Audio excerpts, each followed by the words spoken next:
Thank you, Gail. So with that, we'll do the call to order and introduction. So Jeff Sims, the Environmental Protection Commission, here today.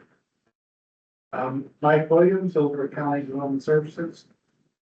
Chris Tellerhoff, Hillsborough County Community and Infrastructure Planning, alternate appearing for Lema Alfasi. Sure. Elizabeth Watkins, TPO staff. Joel Santana, Department of Health, Hillsborough County. Martha Nava, Florida Department of Health. Jesus Garcia with Heart. And Sierra Lepore with the Hillsborough County Aviation Authority. All right, great. Is there anyone that wants to identify from the committee online? Venkat Vadikodi, Traffic, Transportation Engineering, Engineering Operations Department. So then Pat will replace Bob Campbell at the next meeting. Okay. And we also have Patrick Menzie will be a full voting member of the TAC next month after he's also confirmed. So thank you for being here, Patrick. Thank you for having me. That's Patrick there. Yeah, we'll welcome you officially next month, but looking forward to you being part of the group. Okay, with that, I'm sorry, who else is online? Yeah, also, Frank Kokenauer, City of Plant City Engineering. Well, And Melissa Leinhard, Planning Commission staff. I'm also present. I am Ron Patil from City of Tempe Terrace, replacing Brian McCarthy.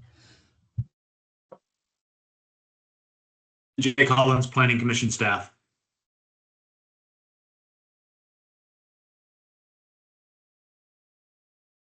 Hi, this is Anna Quinones. I'm with Thea. I believe Bob will be joining though, so I'm gonna start us out.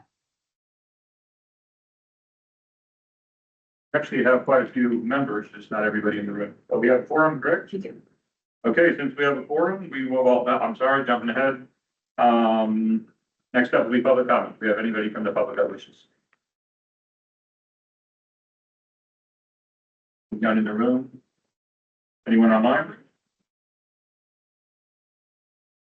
Hearing none, we will move on to the approval of the minutes from October of last month.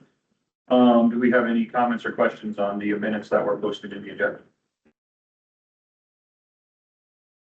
None heard. Can I get a motion for approval of minutes? A motion to approve, Jesus Garcia. Jesus with the motion. Can I get a second? Second, Sierra. Thank you, Sierra. All in favor, say aye.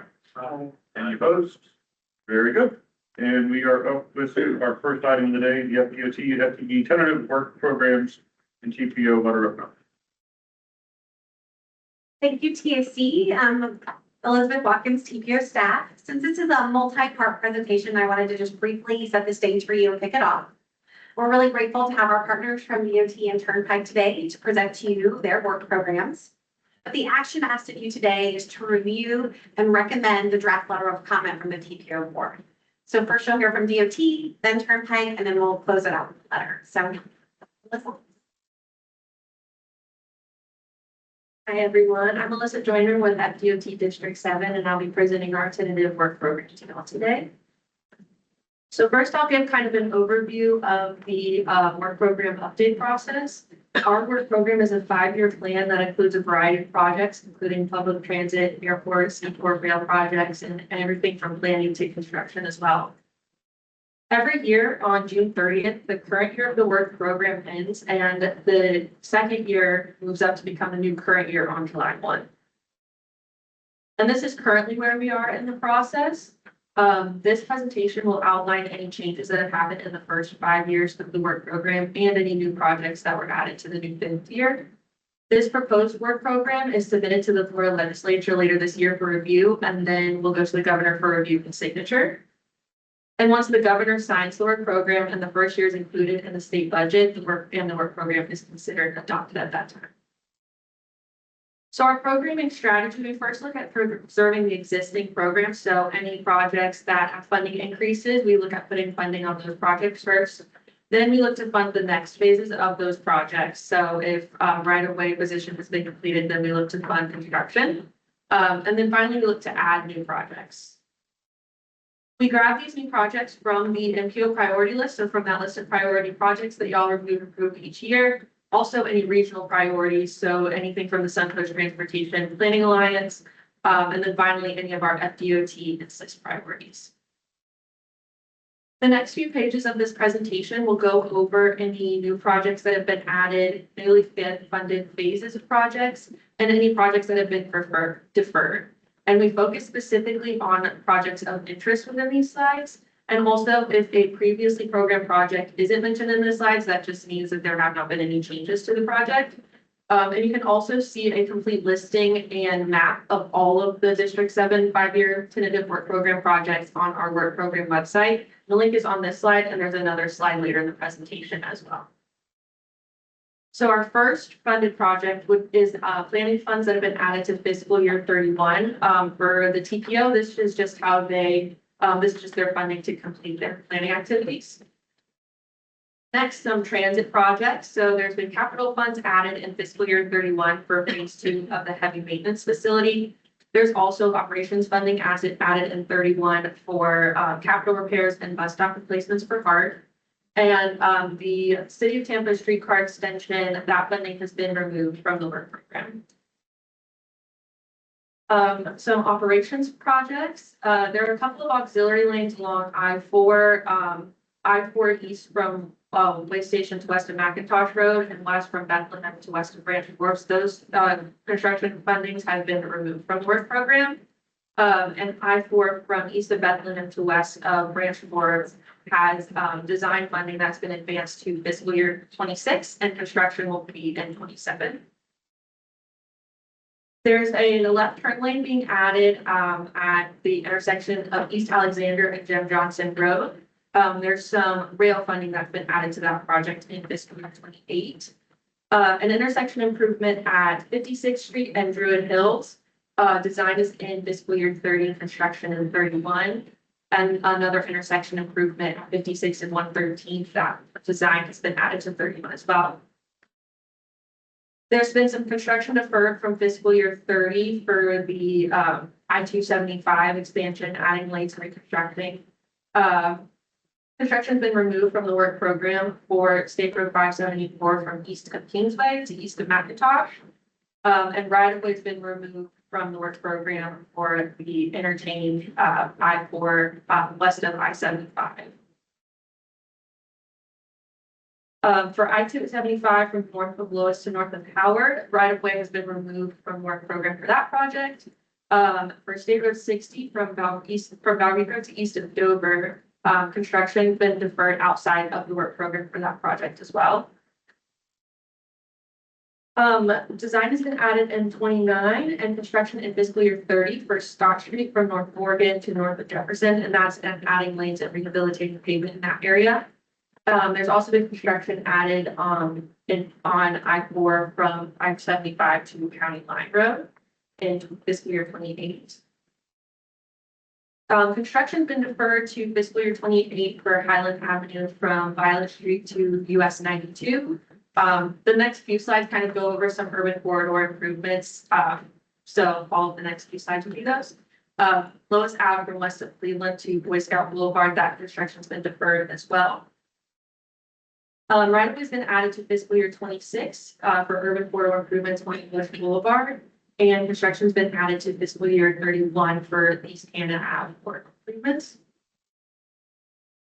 The pedestrian safety improvement construction funding has been removed from the work program at Fuller Broadway Ave crosswalk. Construction has been deferred to 29 for Fowler Ave from 56th Street to east of I-75. That includes a separated bike path. The Upper Tampa Bay Trail has construction funding in 31 through the Sun Trail program, and that'll be completing that Upper Tampa Bay Trail project. Phase 1 of the Plant City Canal Connector Trail design has been funded in 31 for that project. And we've continued funding the Hillsborough County Sidewalk Gaps Initiative. Design and construction funding has been added in fiscal year 31 for that. This slide just shows an overview of all of the resurfacing projects in Hillsborough County. I believe that we have a listing of that as well. That should be in your agenda packet, but if it's not, I can work on getting that to y'all as well. The US 41 grade separation has been deferred beyond fiscal year 31. The State Road 60 from west of North 34th Street to east of North 34th Street, construction has been added to that project in fiscal year 28. This slide just shows the total funding over the next 5 years for Hillsborough County, divided out by major work mix. So that just means whatever category was the describes the project the most. So just because it's saying that that much money is in capacity, for example, that'll still often include bike ped improvements, safety improvements, and those kinds of things. But we just can't separate those out with the system that we have. So we just show a general overview for that. And a lot of these dates have already passed. So the online public hearing finished up on October 24th, and we received public comment on November 3rd. Like Elizabeth said, that MPO objections letter that you all will have action on today is going to be sent to us by November 11th. The legislature will review the tentative work program in spring of 26, and once the governor signs, it will become adopted as of July 1 of next year. Here's the slide I was saying that has our work program website link. Again, like I said, the comment date has passed, but I believe you can still view the information that's on that website. And I will take any questions that you all have. Okay, thank you very much. Just before we start asking questions, is this gonna be like part one of a 2 or 3 part? Yeah, okay, so just to make sure there's gonna be other opportunities if something pops up later. Just for you personally, you kind of ran through it, I didn't catch it real quick. There's one project about deferring money on the Highway 60 expansion to Dover Road. Yes. And what is it being deferred to? Say. Yeah, just this is like. That one has been moved out to 2038. 2038. Yes. Yeah. Wow. The reason that one moved so far out, I mean, there's a lot of projects that moved out. And usually high number compared to what we normally see here. Yeah, so we went through the reprioritization of our CIS roadways. And there were quite a few that got moved out of just this 5-year work program cycle. So some of the projects that got moved out due to that CIS reprioritization, they were moved out of the work program, but still tried to be kept within 10 years or so that hopefully they can be moved back in if there's another reprioritization process that happens. Because we know that those projects are important to the community and need to be funded. But they just had to be moved out at this time to kind of make room for other projects to get funded. So why are you reprioritizing? I don't understand. Usually you guys do a really good job of moving things through the work program. Suzanne Ziegler of TOT Government Liaison. So central office is actually in charge of the CIS reprioritization. So actively with projects increasing due to pay items or inflation. So they took a look at holistically the whole state and reprioritized.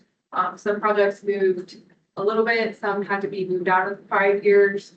And so based on that prioritization that they did up there, that's what we had to do here, and that's what we're having to move. So there's not like a particular onset that we were given like why this project was moved. It was just more based on the reprioritization so that they could meet the needs that are right now. If we can get more information on that specific project, we can, or if there's any other ones that you have questions about. I know that we will be coming back in December. This is 17th, or FDOT will be coming back to give a presentation to you guys based on the needs that were identified based on the LRTPs. So I know there'll be another around for everybody to be able to ask people that handle assist actually for the state as well. But we can reach out. Please. Yep. Seems like it came out of the blue. Yes, sir. Yeah, and some of these, and that's just one of probably, we could probably identify several, that's just the one I'm happy to be more familiar with, and it's just a growing problem in that particular one. And same thing with the MLK, I guess they had deferred funding going out to at McIntosh. I think that's probably not as big a deal, but still a problem. And then streetcar, of course, is concerning that lost it. And that's, again, probably one of several, and I'm not here to pinpoint, those are just ones that I happen to know about. So anyway, that's just my question. Anybody have any additional questions for this first part of the presentation? Is it? Hi, thanks for that presentation. I just had a quick question. When you had the hard maintenance facility and the bus stop capital repairs, I think of those as capital projects, but for the first one, you had it listed as capital and then bus stops was listed as operations. I was wondering how that works.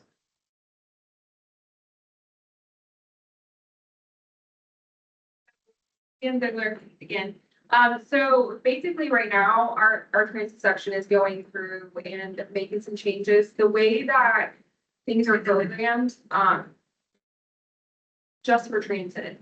Sometimes there's the work phase doesn't match what was originally, like maybe the heart maintenance facility or the bus stops was something else before. So like the actual phase number is not matching with the actual work program description. So we're actively working with their team, just like we had that other meeting. So we're working with their team to just like true up like what is operational and what is capital, so we can give you guys that information. So that's like something that's coming out the pipeline as we move forward in this next fiscal year. And we'll be working again to true up the funds every year, like we have had that conversation earlier. So that's just something in the background that we're trying to do. But yes, they should all be capital. I did reach out to Dave and Will to kind of figure that out. And so it's been a learning process because we're not transit enthusiasts, that's not our niche. So we're trying to learn that. They're trying to learn, the NPO as well. So it's been a good partnership. I know, I have a feeling there's going to be a few more conversations had with her and trying to get all this done, but great question. We got fixed. Yeah, thank you. If you need us, you know where to find me. All right. Thank you. I did want to comment on the streetcar. So the streetcar, was actually, the New Starts funding was removed after the legislation action was taken in the past session. So, we are still committed, FDOT is still committed and is actively having conversations with the city of Tampa, as they develop their financial plan. So, as the situation progresses, we're going to have more coordination about funding opportunities. So, the actual funding tied to it was affected and that program was lost. So we're just actively working with City of Tampa to try to, identify what is the need financially, how can we make this happen? It's still something that is very much talked about in mayor meetings, City of Tampa meetings with us. So that still is on our radar and it is still a focus. It's just unfortunately we lost that actual programming funding.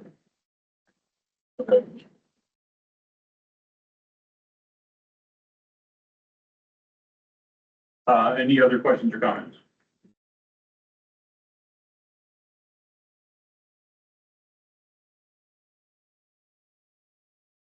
Nothing for this first part. All right, I guess next up.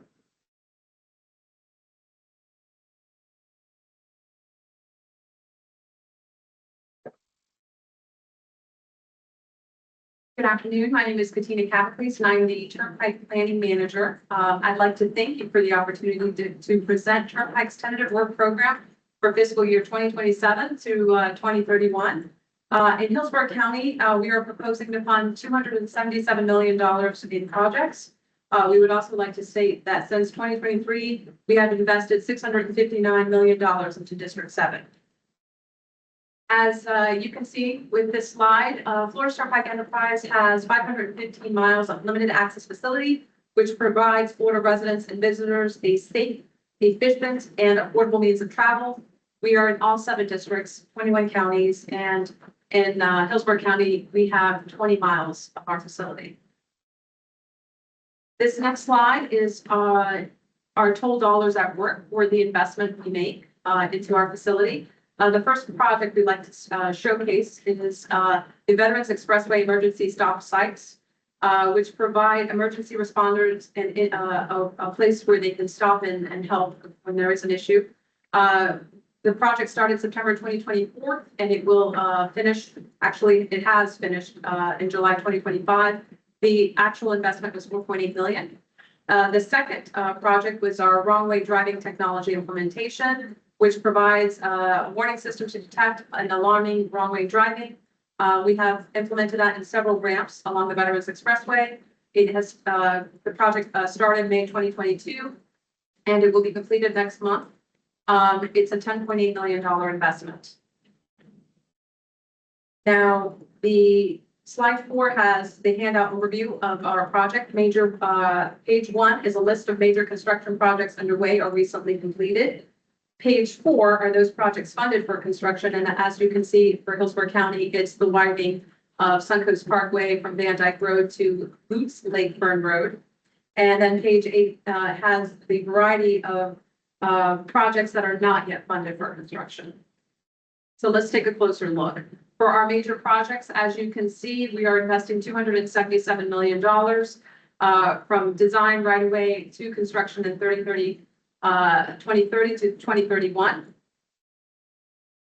And for our projects that are funded but not for construction, as you can see, we are continuing our widening project in 2027 through 2030 with an additional $4 million in design for the next phase of the Suncoast, and then some resurfacing projects. And then let me read this correctly, and I do apologize. October 19th to the 25th was our safety message. We aim to educate teens, parents, and communities about safe driving behaviors and the risks associated with teen driving and such as distracted driving, speeding, and driving under the influence of alcohol and drugs. And with that, I'd like to thank you and take any questions. Okay, great. Do you have any questions? So it seems like, I guess, just generally looking out the next 5 years, was there any projects that were, fell off the map, or fell off the radar? It seems like everything's supposed to be ahead. Florida's Turnpike Enterprise is DOT. We are District 8, but we are self-funded. Right. And so every dollar that comes back into, from the tolls goes back into the reinvestment. Right now in District 7, just so you know, because we talked about, I know how important transit is to you. We are investing in veterans in Suncoast because Suncoast will hit US 19 and Citrus in the next 4 years. So that will give you 83 miles of not only a facility, but also trails. So we did build our trail along because we did coordinate with the community and that they wanted to continue that. So with that, we're giving you the infrastructure for then you to go to the district who can then provide funding for transit or BRT or whatever. But no, we do not do deferrals. Right. Okay, just, yeah, that's how I understood it. I just wanted to make sure there wasn't anything because. All right. Thank you. So thank you.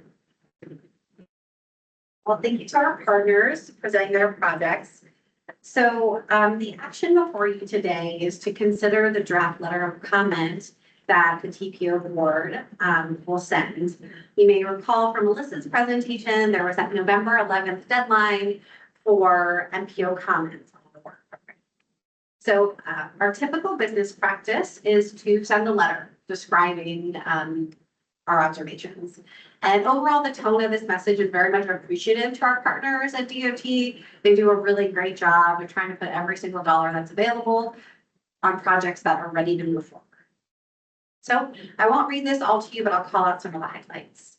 One, the first big message is thank you to DOT for getting at least one project in each one of our municipalities in heart. Continue to fund either a next phase of that or the first phase. It also highlights a really great practice in my mind, a partnership between the TPO's committees board and District 7 on filling sidewalk gaps. So a little behind the scenes look, previously we had an agreement that one of our federal funding sources could be used to fill sidewalk gaps on the high injury network. Unfortunately, that funding pot is no longer available to us, but District 7 staff has communicated that they're still very much a partner and still wanting to move the projects forward and filling those gaps, even in light of that one funding pot going away. So I think that's a great story to tell. It also highlights the investment on the interstate system. The West Shore Interchange is fully funded, which is great news. You may also have seen in the news recently that the governor announced a new Moving Florida Forward project, adding two express lanes, one in each direction on I-4 from I-75 all the way to Polk County line. And that project will be going under design and then start construction in 2020, which is like super speed, as you all know. The letter also acknowledges the disappointment of the TAC streetcar extension with the New Starts funding no longer being available, as well as it being removed from the Federal Transit Administration's Capital Investment Grants program. But all partners stand committed as the city becomes ready to rescope that project and talk about a financial plan. Mirroring the discussion that you had, we are highlighting a few of the projects that we are disappointed that were removed or deferred.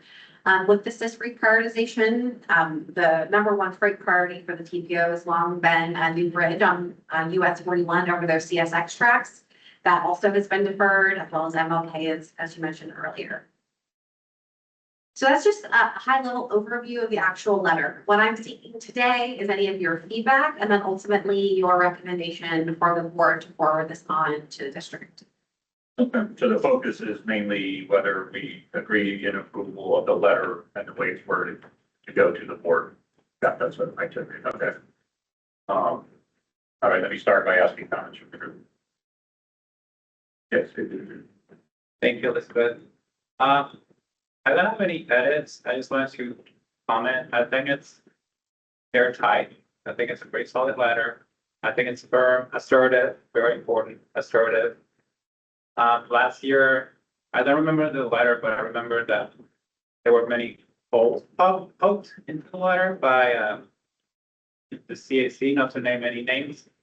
But I feel like this time it'll be harder to poke holes in it, I'm hoping. So, great work, thank you.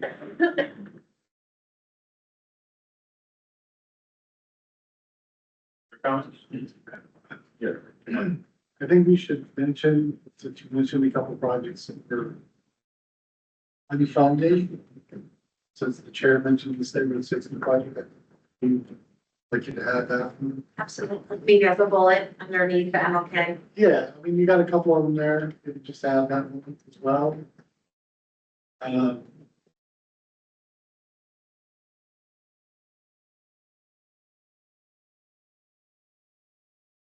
Yeah, I think we need to add that one. I mean, yeah, I was gonna bring that up after that same, we might get it. I mean, the way I see these are non-binding, just listing of items, and I think it's, doesn't hurt, it's prudent, and maybe being referenced here might escalate it the next time it comes around as we're identifying things that we consider the more important of all the projects that could be, on the current list. So, yeah, I don't see where the harm in adding that one. If some other power that be said, no, we can't add it, I'm not going to lose sleep over it, but I mean, that's how I feel, certainly that's how I feel, so I don't see any harm in it being included. You can certainly add that. So if you were still fishing for maybe a little bit more. Yeah, I'm just trying, no, I think just add that one, but. I mean, I like the way it's drafted in, recognizing what that happened. I know we all know it's not easy, and you're working from, there is a maximum to the proper amount of money that's available. If in a perfect world, we fund everything, right? You can't, it's not practical. So, we recognize what was done, and then but also what we really desire in the streetcar and everything.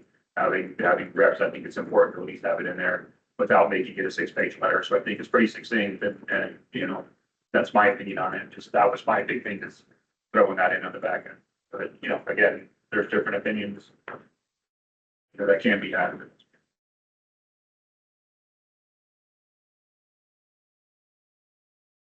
And I know you guys said that you guys would be back about the priorities and the SIS. I really want to understand more about why or how. And I know you're working, and I understand. I don't know if that needs to be part of this letter or not, but like, for example, the I-4 project that you talked about, is that part of the reason why something's got deferred? And maybe it is, maybe it isn't, and I know you can't answer that, that's a Tallahassee thing, but Um,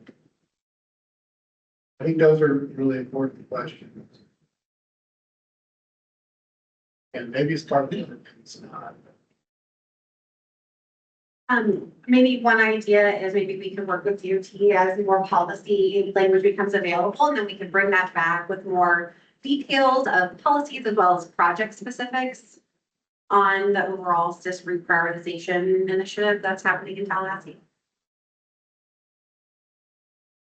Maybe make a motion to, add with the goal and have, as the secondary aspect of that, that'd be what we need. Don't matter with the. Keep it high to use this. Yeah. Yeah. You probably have to, I can't. Oh, you think that is biased, but maybe that's the way that we should kind of at least address it. Yeah. Start having those sidebars. I haven't heard that term for buddy. All right, anybody else with comments on the list?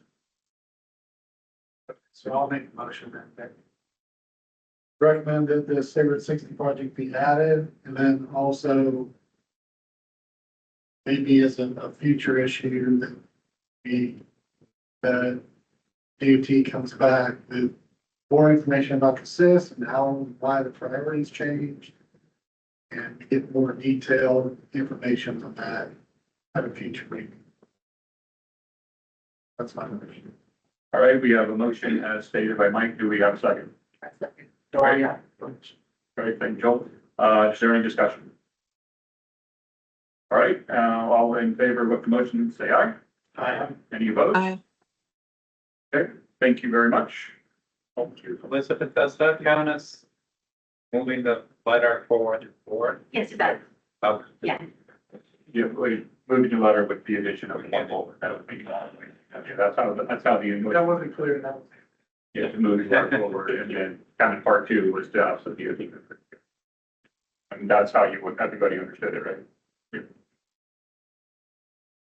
All right, next up is the next topic regarding the calendar for next year.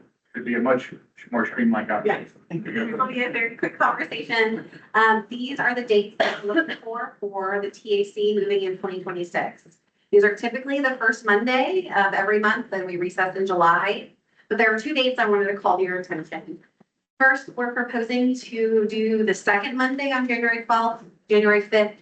Schools are still out, so if you have little ones, we thought it'd be easier to just move it to the 12th. And then in September, our typical meeting time is Labor Day, so we needed to move it up to the first Wednesday instead of the first Monday.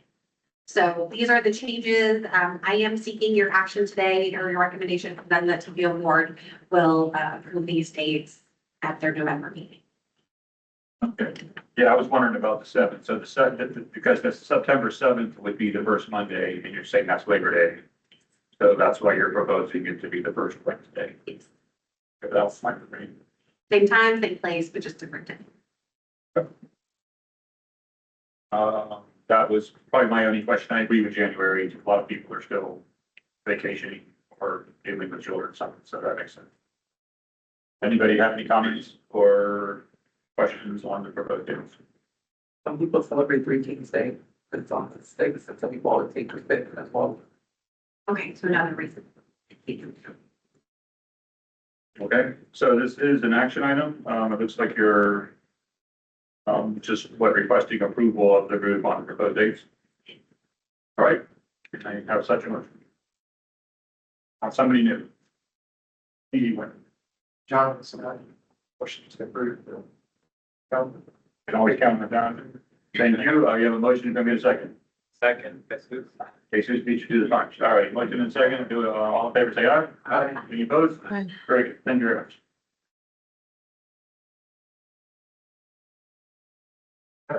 All right, next up is the status report for the Hart Transit Development Plan. All right.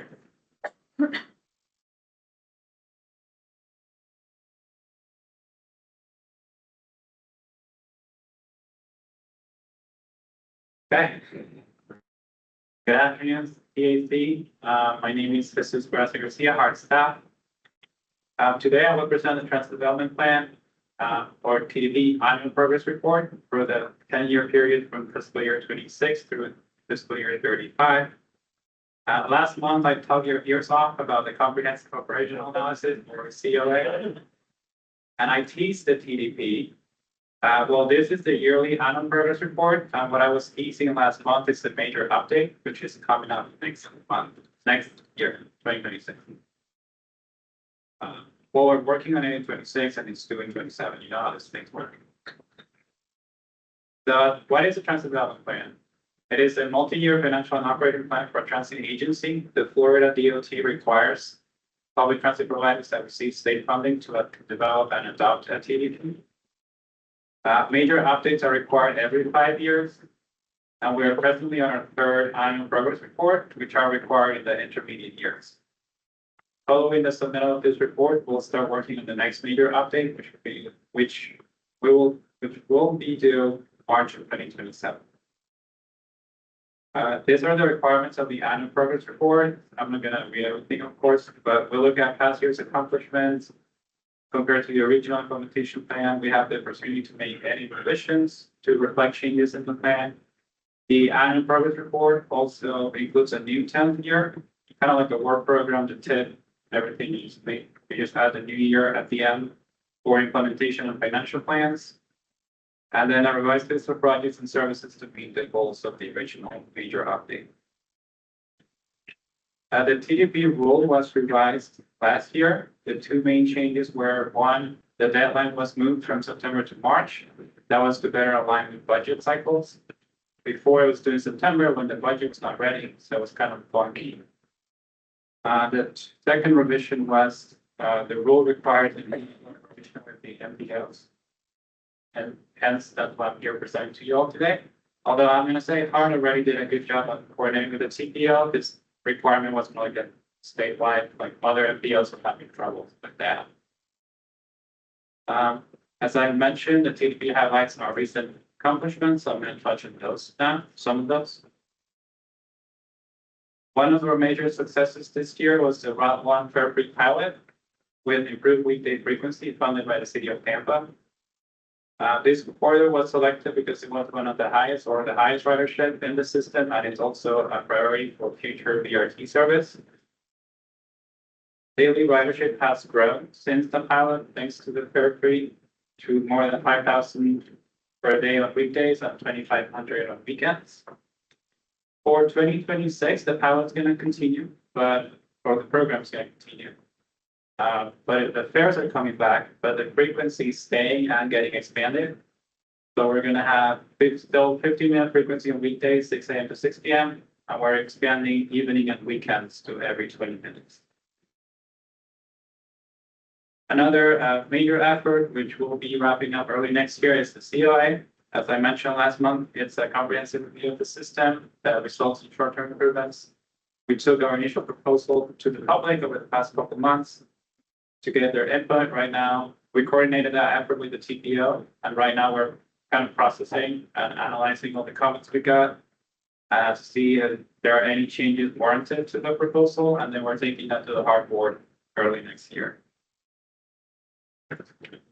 Another accomplishment is our various outreach efforts throughout the year. Some examples include the summer youth presentations, outreach about Flamingo Affairs regarding the paper pass elimination, hurricane preparedness outreach at senior centers, and the 2026 proposed service changes, which you already know everything about because I already said that's not good. And I think our biggest project is the heavy maintenance facility, which is funded through phase 1. Thanks to the build grant that was awarded earlier this year. This will include the new fleet service facility, security fencing and lighting, stormwater improvements. And this facility will support a future fleet of 250 CNG buses. Right now, our fleet is 132 and only 99 are CNG. Phase 2 remains unfunded though. There's partially funded, but we're missing get all the way up to the actual numbers.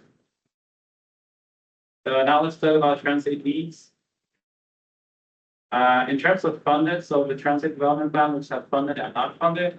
In terms of funded service, the financial plan includes maintaining existing service and funding from the city of Tampa to maintain current round one frequency and improve, as I mentioned, on evenings and weekends. This slide says pending next to City of Tampa, but since this slides were published, that has changed. It was approved by City Council with a resolution last month. On the capital side, on the funded side of capital, or on the capital side of funded, we have the following funded needs. We have the heavy maintenance facility phase 1, replacement of buses and vans, the streetcar refurbishment or rebuild, it's also referred to as, and the CAT radio, ICS, and radio replacement. And phase 1 is funded, as you see on the table of the heavy maintenance facility, but phase 2 remains is our largest unfunded need, which is a great segue into the next slide, talking about unfunded service. Yeah, because the TUP also looks at unfunded needs for operating.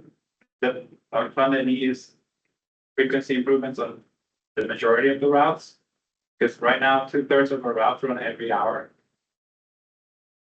Of those on the slide, only Route 1 is funded, thanks to the City of Tampa. Otherwise, everything on this slide is. So for next steps, the TDP annual progress report got approved by the hard board this morning, hot off the press. So the next step is to submit to FDOT. I should not forget this time. Last time I forgot. We got board approval and then I forgot to send it. So I will do that this time. I did send it before the deadline. Not the day it got approved by the hard board. We also want to continue coordination with TPO and agency partners. And lastly, we will soon be kicking off the next TDP major update. With that, I thank you for your time, and I'm happy to take any questions. All right. Thank you, Jesus. Questions?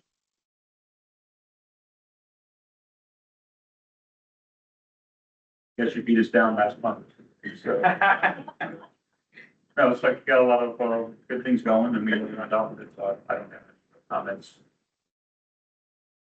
That's a lot. I was more surprised. That's a lot of buses for that phase 1 facility, 250. I don't know. It seemed like a big number to me. Not that it's a problem. Well, it's a progressive thing. It's not going to happen overnight. Like we're at 130 right now. We have a 99 CNGs. The first step is to get rid of the diesels. Get to 100% CNG. And then eventually build back to what we had before with a facility that can actually handle it. And obviously, you're having CNG filling at that facility, right? Yeah, we have a direct line. Okay. Yeah, obviously, from our agency's perspective, getting the diesels replaced is a big step forward. So certainly endorsing and embracing that. We'd love to see a few EV pilot ones out there, but that's a whole bigger picture with bigger infrastructure questions. But nevertheless, that's a good thing. All right, any questions or comments? It's not an action item, so. All right, that's it. Thank you. Last item up is the intersection collision avoidance safety program. Happy to pull that.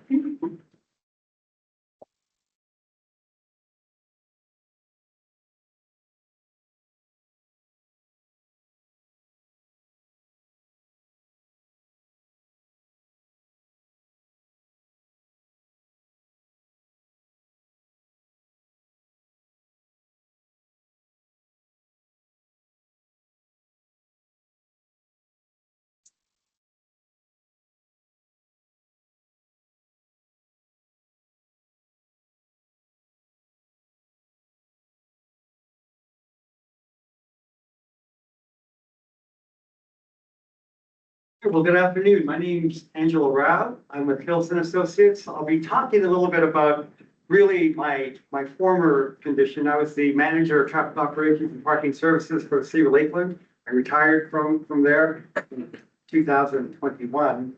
And this project, we started in 2019.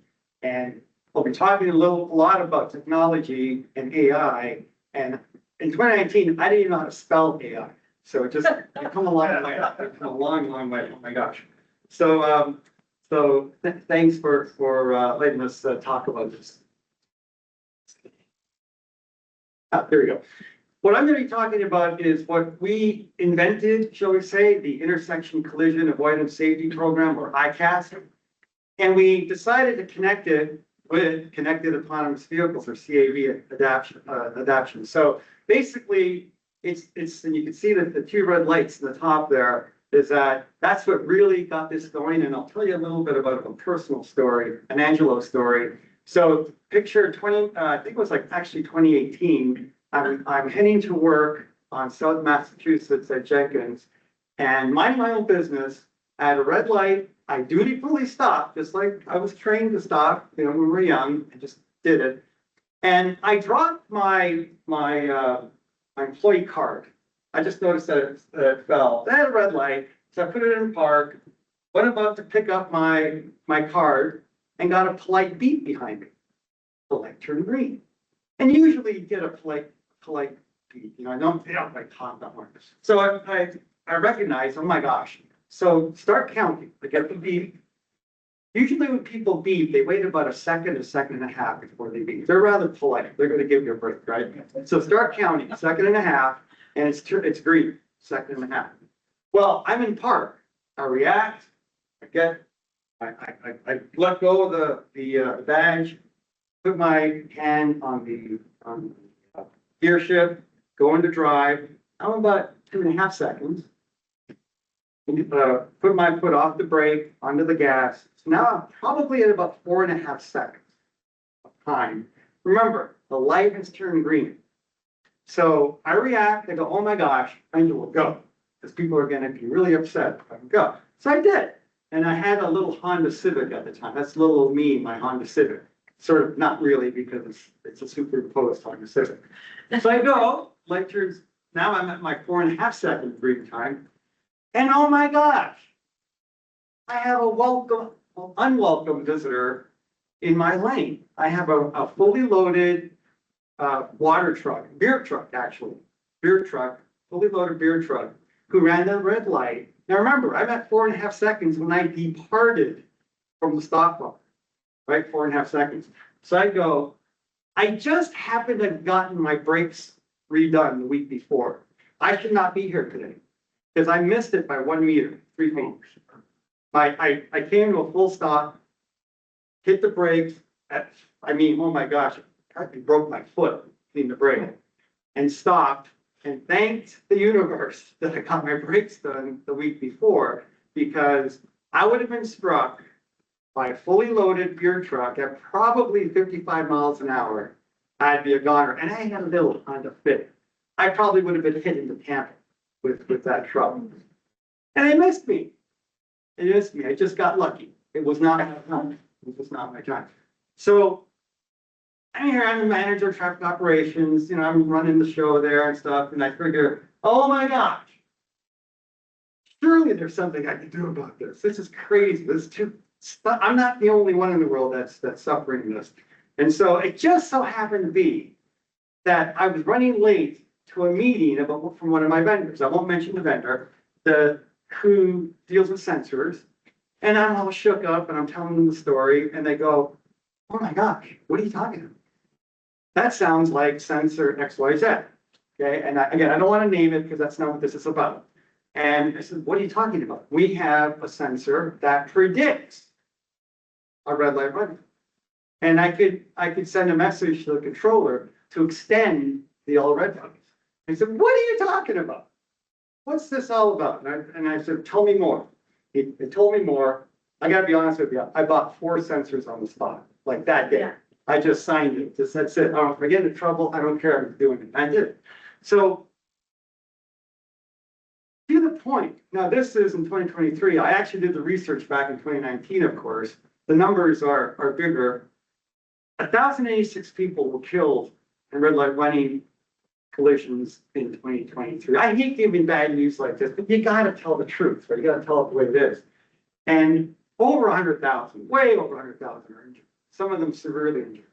I mean, they make it on the HIN, right? The High Injury Network system. I mean, that's what's there, right? And interestingly, Florida has about 100 fatalities. And yet, that's 10%, roughly 10%. Yet we're only 5% of the population. So we have twice the rate of this type of thing going on every day. So we started talking, and I wanted to find out how bad. So I spoke to my good buddy, Sergeant Mumbar over at LPD, give me some ideas, and I hope this will work. Here's an example of a near miss. Red, red, red, red, red, lots of red. Oh. Yeah, so that was like a Starsky and Hutch kind of near miss. Hang on one second. How many people get that reference?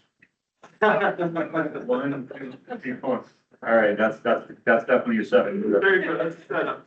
Although, all right, go ahead. So this one, unfortunately, by the way, it's getting progressively worse. Okay, I'm gonna give you a big warning on number 3. But this one is everyone's at risk. It's not just the motor vehicles. So I want you to pay very close attention to the bottom right, please, if you could. Oops. Gosh, very good. Red, red, red, red, red, red, red, red. I should write a song, but red. Oh my gosh. Oh, look at the bottom right. That gentleman did exactly what he's supposed to do. He dismounted on a big intersection like that. Now think of it. If any one of those vehicles was what, a half a second faster or a half a second slower, I think I would be a lot less excited about this scene, right? It'd be a much more horrific situation, especially with that bicyclist who became a pedestrian. Universe forbid. Now this one, brace yourself, there's a little more to it, okay? So do get ready for this. Yellow, red, red, red, red, red, red, red, red. Oh my gosh, lots of red. Red. Oh. Yeah. So I think if I remember, I think I timed it, it was like 6 seconds. But we was right about there, if I'm not mistaken.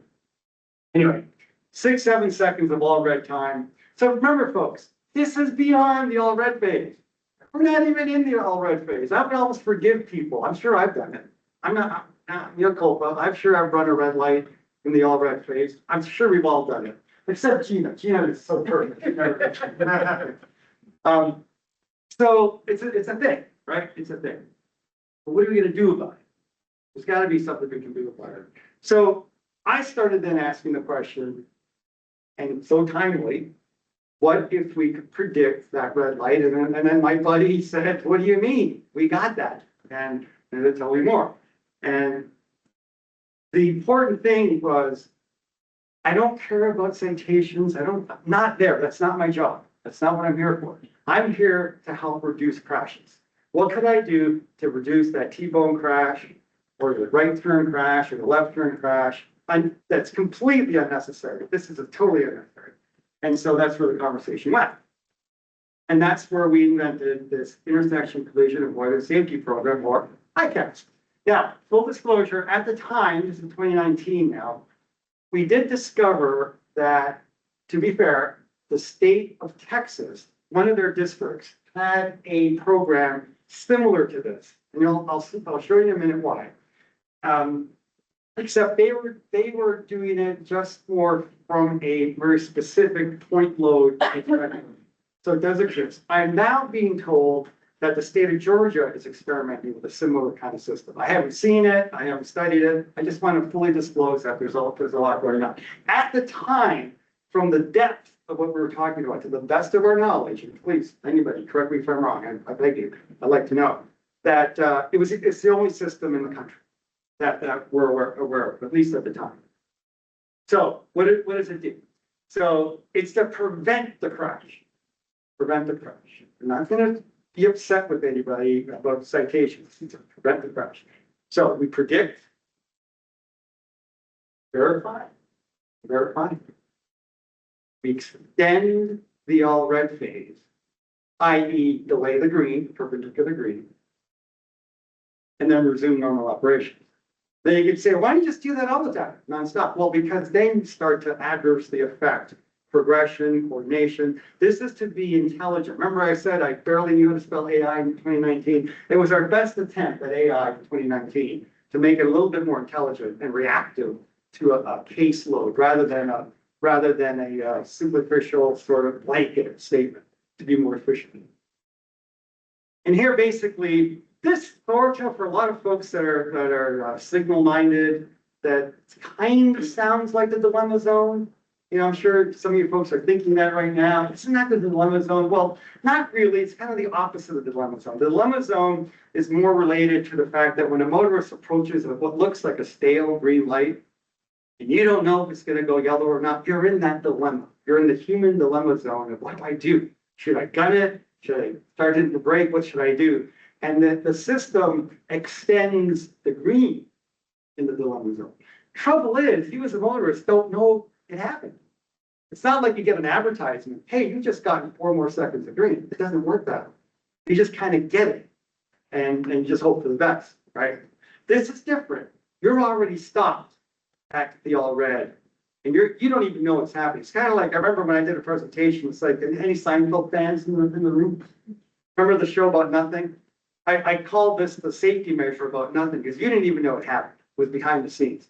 You would never detect 3 seconds delay in your all red face. Besides, you get more time to look at your phone. So basically, what are we doing? We're sensing. This is simple stuff, really. We're sensing the approaching vehicles, sending a message through the infrastructure. In this case, not yet through Wi-Fi, hardwire, because of the system associated with the 2019 version, frankly, and an additional component of connecting to your vehicle to give you information, either by OEMs, by original equipment manufacturers like the manufacturers of vehicles built into the system, or your device. Okay, or your device. You get a message saying that, oh, someone's going to run a red light, be prepared. So we started with 4 intersections, all on state roads, and got permission from District 1 to experiment. We didn't do the system yet, we just collected data. Okay, so we got a lot of data, and this is how it works. So basically, oops. Okay, so, oh, the sensor is done. I'm sorry. Oh, there it is. Okay, so the sensor picks up the vehicle, as mentioned earlier. It's basically and that they've improved since dramatically since 2019, as you can imagine. The hardware just keeps going through the roof, much better. Sends a message to the controller, say, hey, I got somebody.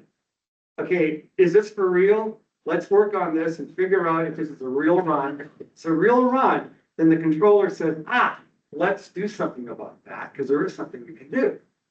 We can extend the all red, in this case 3 seconds, and we get the perpendicular green. So there is that delay. In this case, 3 seconds, we had a protocol of anywhere from 2 to sometimes 5 seconds, depending on the circumstance, the size of the intersection, how far ahead it was, all that good stuff. So that's what that's about. That's how it works. Now, I even thought, Angelo, are you going rogue? What are you doing here, man? Come on, these are important signals. It's like the binders are designed for this. Like there's books all over the place about this.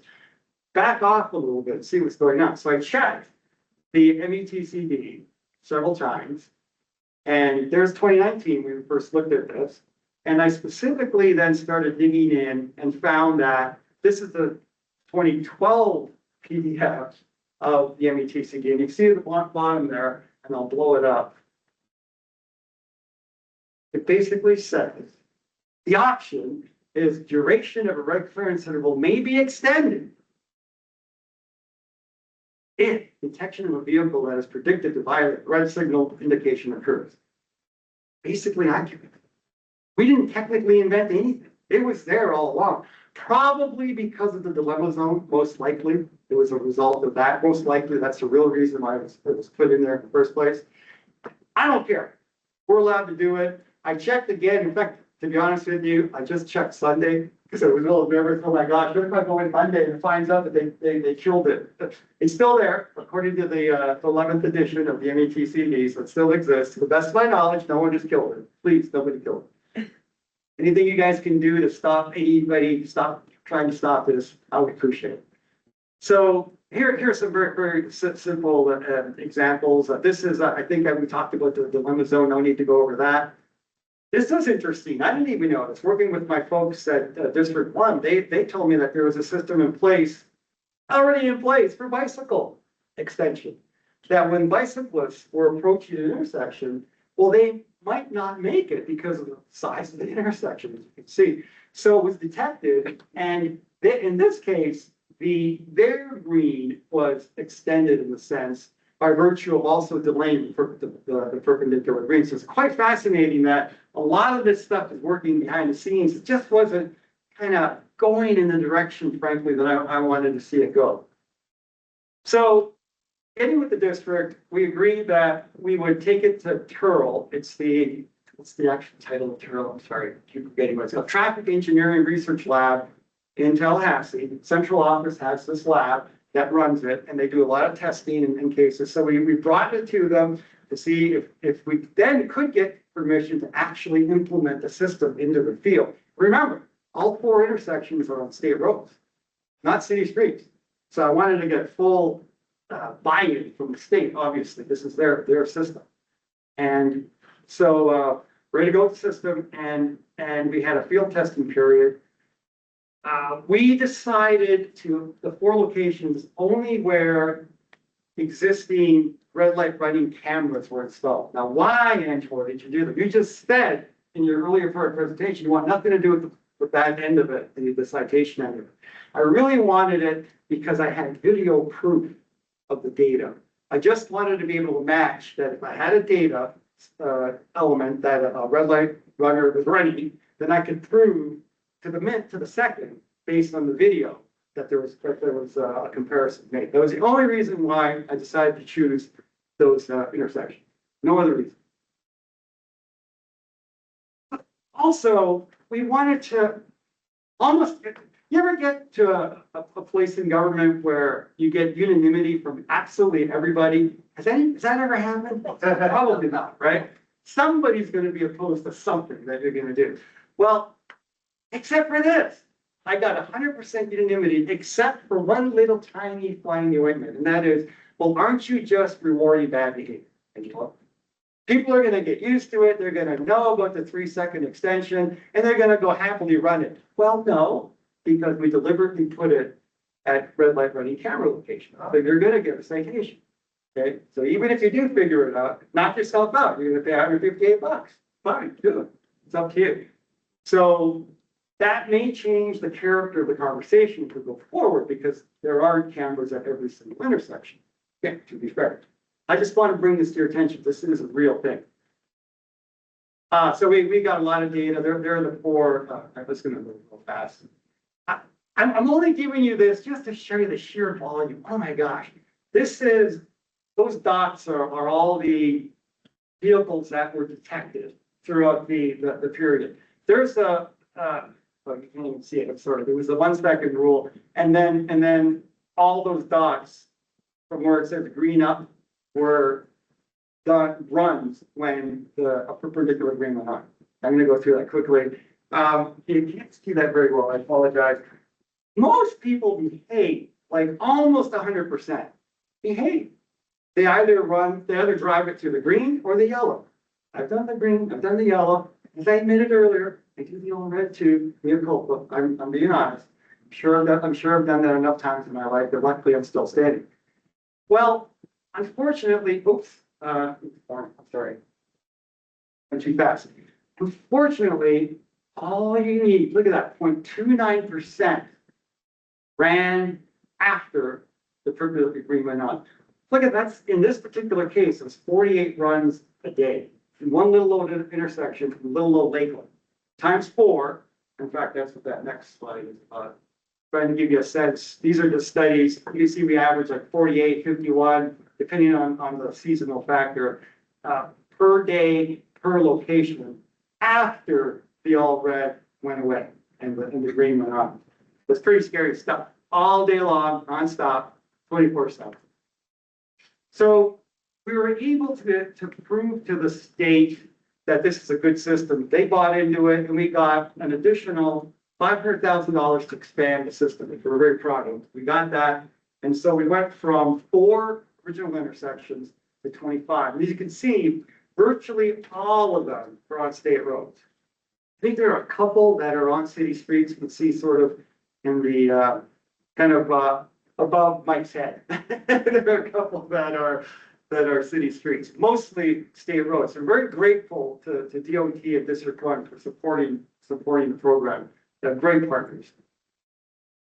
So see, this is what happens. Some folks don't have all the luck. I missed out on the fun thing to do because I left the city. And they did a 3 a.m. on purpose red light running party between the city, DOT, the Sheriff's Department, Florida Highway Patrol, and LPD, basically to test the system for real on the ground. And literally had the roads, of course, off the road intersection completely closed off, beautifully done. And then they just kind of had fun running the red lights. And of course, I missed out on the party, you know. So what was interesting, we knew that it would work, and it did work, no doubt about it. What was really being, yeah, there you go, the permanent green delayed work. What was really being tested was this part. Will that message go to a device? And my good friend Ted Schwartz was my successor. She had an iPad, and she was so ecstatic to see the message come to her iPad almost instantly, virtually zero latency, which is so cool. Like, there's no way we could have done that in 2019. There's just no way. It would have taken a minute to get the message. Now it was in terms of microseconds of data attacks. That was great. Very well done. So what are the next steps? Well, continue to collect data. Absolutely. Before, after crash data, obviously. A lot of data associated with near misses. I think that's where the real money is. The money is in the near misses. Let's prevent, because we get a lot of information from near misses. We're able to learn from near misses and decide how do we go from there. So it's very, very cool.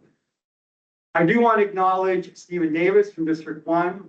As I mentioned earlier, Teresa Ted Schwartz from the City of Lakeland, and then Dan Pressler from Vibe Engineering, who's also at District 1, in doing the work since I was gone to make this still alive and well and willing to go to the next steps. That's all I really had to say. I mean, I'm open to questions, open to any thoughts in terms of, if you have any interest in this, interested in exploring this, or just, hey, thank you, Angelo, you can go home now. It's fine, no hard feelings. I understand we kind of just dumped this on you. But we did want to have you at least look at it to see if this is something that in the Vision Zero truly, oh, by the way, I must say, Vision Zero is real. I'll tell you why. So I was there from 2015 to 2021 in Lakeland, and we got fatal and serious injury crashes down by 50% in 5 years, including state roads, not just city streets. So it can be done. And test reports that last year was bad year. This year, dramatic reduction in fatal and serious injury crashes. So it can happen. I encourage you to keep the torch on Vision Zero. It's for real. Zero is the real number. It really happens. Maybe crashes aren't. I admit to that. Crashes are probably not zero. Fatal and serious injury crashes are real to zero. Please carry that torch. So I'm open to questions or thoughts, perhaps some ideas that this committee wants to follow or not. Your point. Certainly an interesting project. That was one of the things I was going to ask is, what were your results showing? Like when you say that, the numbers have been down, were you able to directly correlate it to, documented instances when the extended red prevented, you feel confident in saying it prevented an accident? It sounds like you have, but. Preliminarily, the next phase is to prove it with very hard data. Unfortunately, the pandemic put a stop to a lot of things with this program. We lost about 2.5 years of time on this, and the momentum, unfortunately, waned, which I understand. So now it looks like it's time now to recover and start to look at hard data to see, is there genuinely a reduction in crashes based on the system being implemented? Now with 25 intersections, the numbers are going to be much higher, and so the statistical significance will be much better. And it's always hard to prove that it didn't happen. It did happen, but unless you go back and look at it and look at the cameras and predict, oh, they would have hit if this didn't go, you will never know 100% for sure. So there's obviously obstacles to even, making that, but conceptually it makes a lot of sense. And before you said it, I had the same thought. I did have that idea that if it became common knowledge, people just start running more red, saying, if there's a safety net, it doesn't matter, so, but, hopefully that would come to fruition. Right. Any other comments or questions? Ron online has a question. Who online, is it Ron? Hey, Ron online? Hey, Angelo, quick question. How many sensors needed per intersection? And then what is the cost on that? And the second thing, once the signal go on extended red, how long does it take for it to go back to a normal cycle in a transition? Excellent questions. So, okay, so let's see. Let me work backwards. So the recovery period is almost immediate into the next phase because the controller pretends that everything's back to normal now immediately thereafter, after the 3-second extension has occurred. So it's not like, oh my gosh, now we have to go make up time. It just goes immediately to the new approved phase. Once the extension happens. Now, in terms of number of sensors, it's one per direction. So you don't have to have one for each direction. You could choose the propensity for running. Like you'll probably do some studies and see that, oh my gosh, westbound is way worse than northbound or vice versa. So then you would put a sensor for that direction. Some cases you might only need one out of four directions. So whatever it is, you have sensors anyway. Most intersections now have some form of a sensor, electronic sensor. At the time, this is back in 2019 now, we were looking at an upgrade cost of about $10,000 to $15,000 per intersection. Upgrade, because you already have to have sensors anyway. And a prescription, a system of Wi-Fi and software to run the program, probably in the order of something like about $25,000 to $30,000 a year to run the system. So obviously, the more intersections you have, the better it is. So today's dollars, Ron, I don't know the number for sure. I'm going to guesstimate that based on the fact that electronic equipment keeps coming down in price. My gut is going to tell me that per direction might be in the order of $5,000 to $10,000 additional to a regular sensor, not in itself, just an additional. So let's say that you did two major directions. You could be looking at, and then say 20 to 25 intersections. So you're looking at, say, 50 times 10. It's $50,000. No, $500,000 plus probably $25,000 to maybe $50,000 to run it for the year. So that's the kind of number that we're talking about. And then if you do the benefit cost ratio, well, you can do it better than I can in terms of, is it worth it? From a benefit cost ratio, you got $500,000, 20 intersections, 25 intersections forever. And then you could do the math on that. I don't know, what is it? 1.5 million for a fatality now, something like that. If you want to be that crass the bud and go strictly to dollars and cents. I mean, gosh, you made it up with one cash. So over 25 intersections. Does that answer your question, Ron, or did I miss it?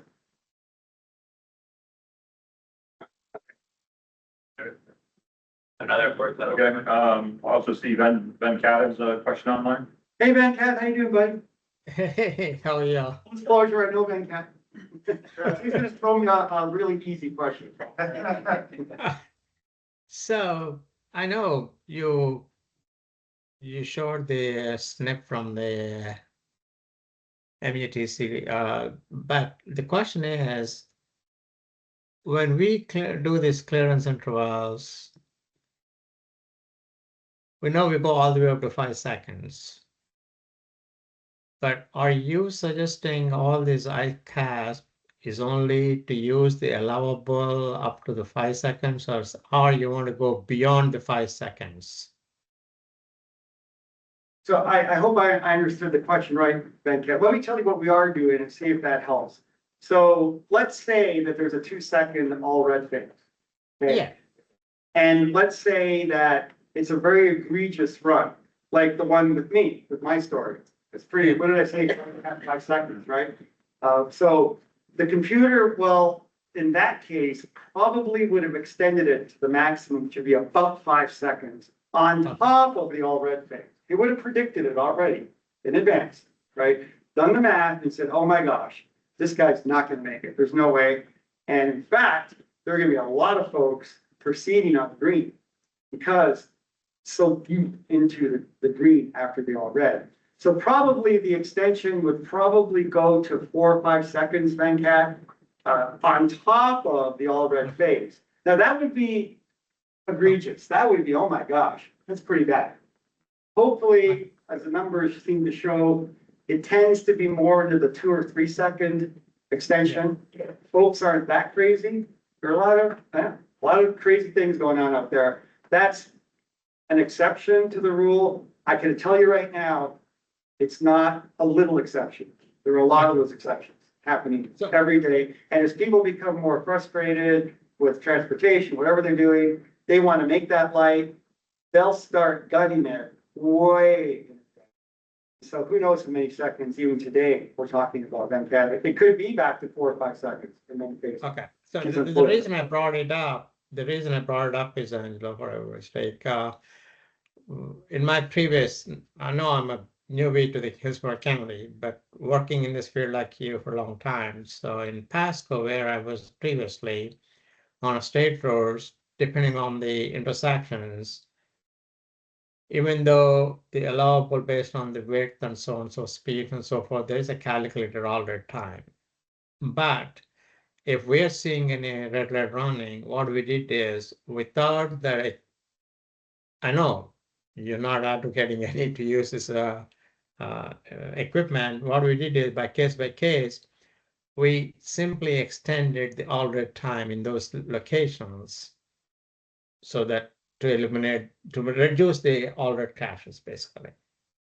Red light run. Understood. So you're saying you do it sort of manually in advance when you know it's happening? Is that what I'm hearing you say? Yes, that's what we looked at the intersections. We said, look, yes, with this technique, we can do it. But I said, okay, here is the intersection. We're seeing a red light running over the 6 months period. What we did is we extended the alert by 3 seconds, and then we did the before and after. It improved the intersection. Here, we kept it as it is. Yeah, great. Totally understand. Good solution. Yes. Yeah. So we're right now in Hillsborough also, the couple of intersections I'm reviewing with my TMC to see, are we seeing any of these intersections where we need to do adjustments instead of going the route which you're telling. I mean, I agree.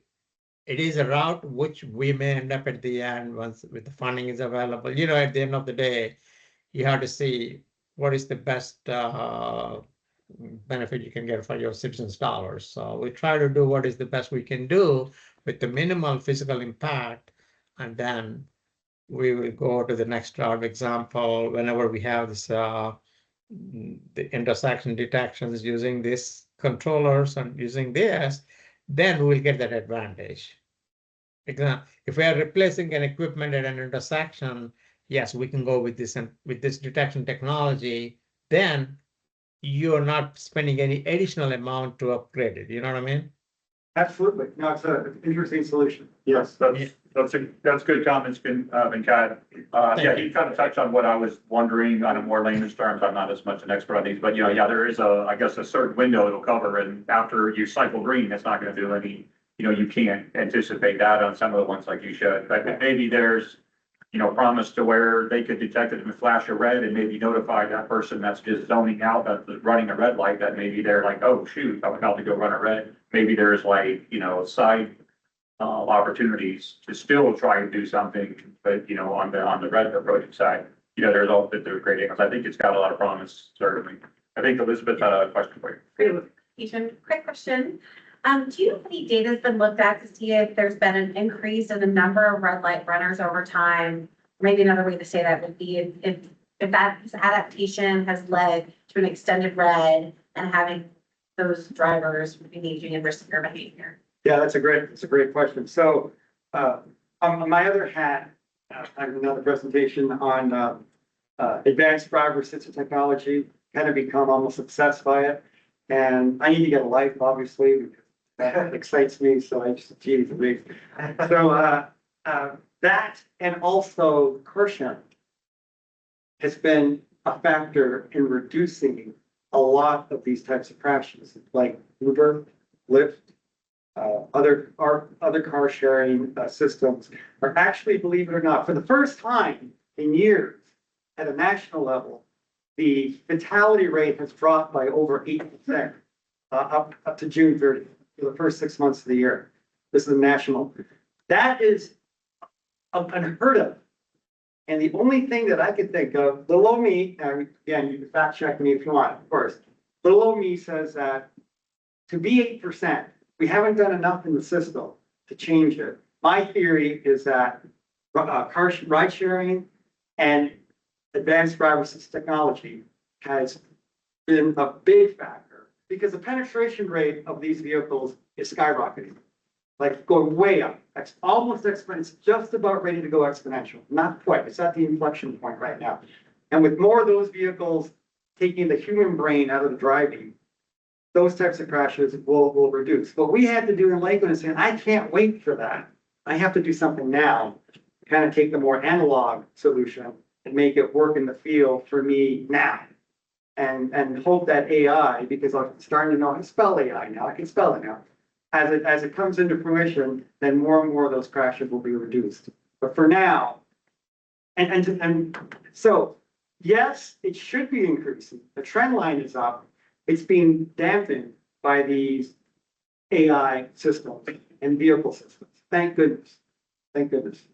Yeah. All right, any other questions or comments? Thank you.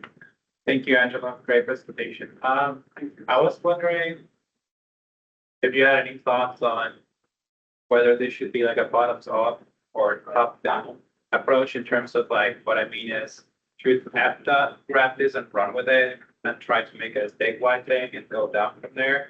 Or should Lakeland go to other cities and be like, hey, city of Tampa, there's this amazing thing, silver bullet, no brainer. How about implementing it? That's a great question. I mean, it's a depends question.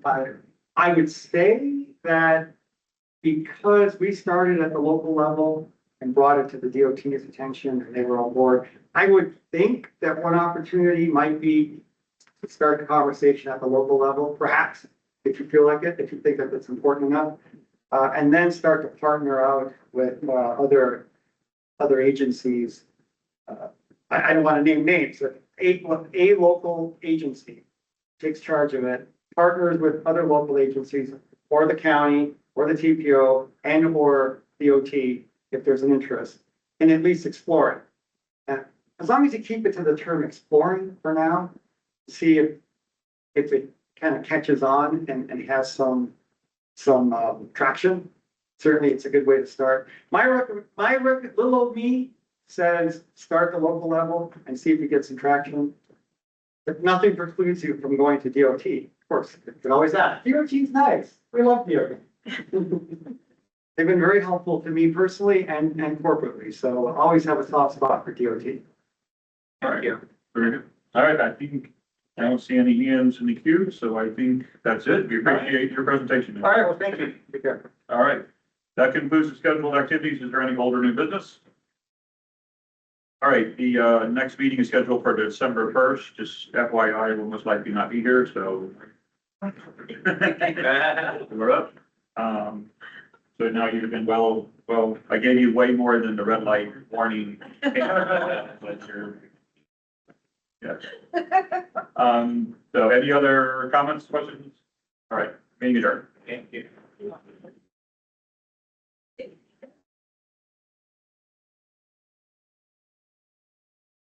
Yeah, there's. They